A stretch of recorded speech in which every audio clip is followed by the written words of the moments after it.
भारतीय राजनीति में सत्ता तक पहुंचना आसान नहीं होता और अगर आप दलित महिला हो तो यह लगभग असंभव माना जाता है। मायावती जी ने इसी असंभव को इतिहास बनाया। बहन कुमारी मायावती जी का जन्म 15 जनवरी 1956 को नई दिल्ली में हुआ। वे एक साधारण हिंदू दलित परिवार से आती हैं। उनके पिता प्रभुदास गौतम डाकघर में कर्मचारी थे और परिवार की आर्थिक स्थिति सीमित थी। घर में 6 भाई और 2 बहनें थीं। संसाधन कम थे लेकिन शिक्षा और आत्मसम्मान को परिवार ने हमेशा प्राथमिकता दी।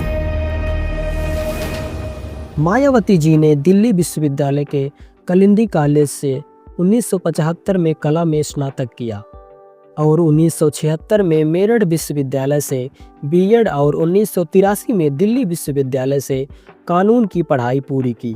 उनका प्रारंभिक लक्ष्य प्रशासनिक सेवा में जाना था। वे आईएएस की परीक्षाओं की तैयारी भी कर रही थीं। राजनीति में आने से पहले मायावती जी दिल्ली के एक स्कूल में शिक्षिका के रूप में कार्यरत थी। यह वो दौर था जब वे व्यवस्था को अंदर से समझ रही थी, एक नागरिक के रूप में, एक शिक्षिका के रूप में। 1977 में मायावती जी का संपर्क मान्यवर काशीराम साहब से होता है। यह मुलाकात मायावती जी के लिए एक निर्णायक मोड़ बनी। इसके बाद मायावती जी पूर्णकालिक राजनीति का निर्णय ली। यह निर्णय व्यक्तिगत करियर का नहीं, बहुजन राजनीति के निर्माण का था।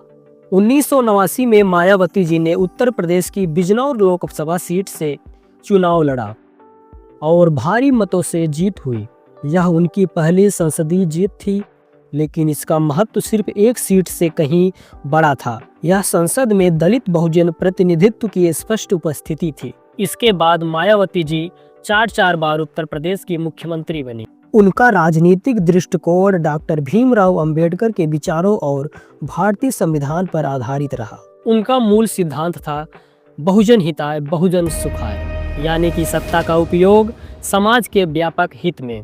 बहन कुमारी मायावती जी का जीवन संघर्ष यह दर्शाता है कि शिक्षा, संगठन और राजनीतिक चेतना के बल पर एक साधारण परिवार से आने वाली महिला भी सत्ता के केंद्र तक पहुंच सकती है। आज उनके जन्मदिन पर हम उनके जीवन संघर्ष और राजनीतिक योगदान को याद करते हैं।